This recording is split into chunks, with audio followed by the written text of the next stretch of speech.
Nous sommes en plein mois d'août et qui dit mois d'août dans le monde du football dit mercato, qui dit mercato dit transfert, qui dit transfert dit valeur marchande des joueurs.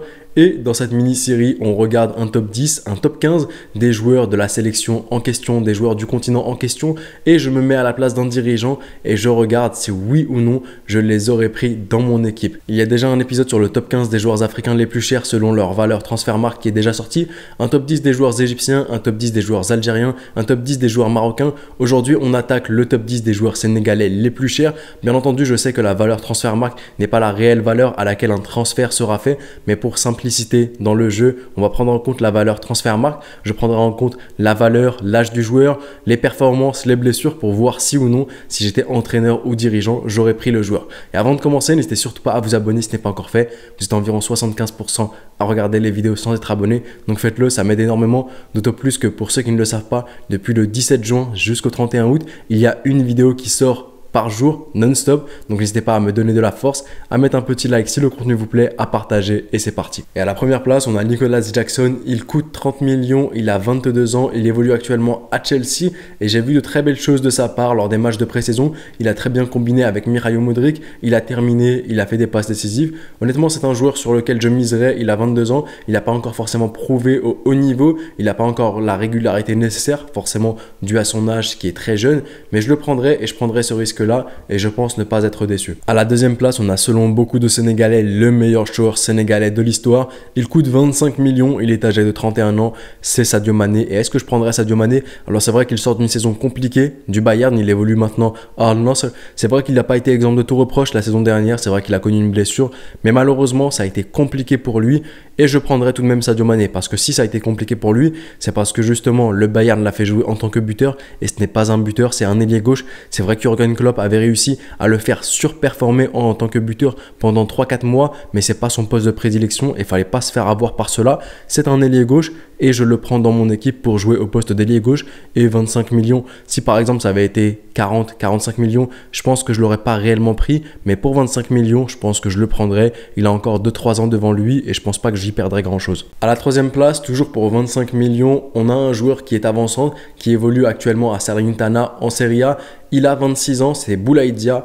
Et mine de rien, je le prendrais Boulaïdia. Parce que claquer 16 buts cette saison, faire 6 passes décisives dans un club qui joue le maintien, se démarquer de la sorte, je trouve que c'est quand même une très belle performance. Et je le prendrais. Et c'est vrai que mine de rien, les buteurs aujourd'hui, on n'attend plus d'eux forcément qu'ils marquent des buts parce qu'on compte sur les ailiers. Et mine de rien, avoir un buteur qui marque des buts, bah ça fait toujours plaisir et je le prendrais. À la quatrième place, ailier droit, 20 millions, 25 ans. On dirait que je fais une devinette. Il a joué longtemps à Watford, on était tous choqués qu'il ne soit pas dans un plus grand club. Il évolue maintenant à l'Olympique de Marseille, c'est bien entendu Ismaïla Sarr et je pense que tout le monde connaît les qualités d'Ismaïla Sarr, la percussion, le nombre de foot qu'il peut choper. C'est ce genre d'ailier droit qui joue avec son pied droit que j'adore énormément, qui est capable de centrer et de finir. Il est vraiment capable de tout faire, il est grand, il est puissant. Ismaïla Sarr, je le prends 10 000 fois. À la cinquième place, on a un défenseur central, Moussa Niakité, qui évolue actuellement à Nottingham Forest.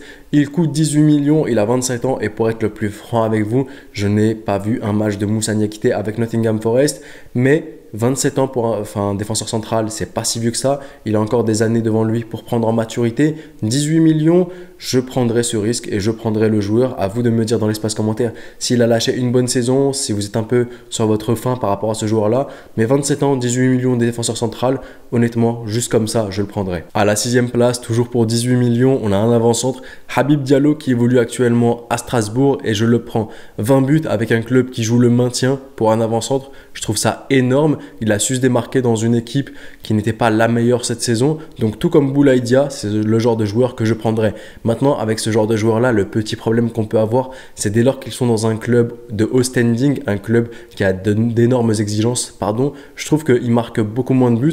Mais comme je vous l'ai dit, ce que j'attends d'un buteur, c'est du pressing, c'est pas tant de buts que ça. Parce que si j'étais entraîneur, je compterais beaucoup plus sur mes ailiers. Mais des buteurs qui sont capables de finir et de marquer, ça fait toujours plaisir. Donc je le prends. À la 7e place maintenant, encore et toujours à 18 millions, c'est Iliman Ndiaye, 23 ans. Pour 18 millions, honnêtement, Iliman Ndiaye, si on prend juste en compte la valeur Transfermarkt, mais je le prends 10 000 fois.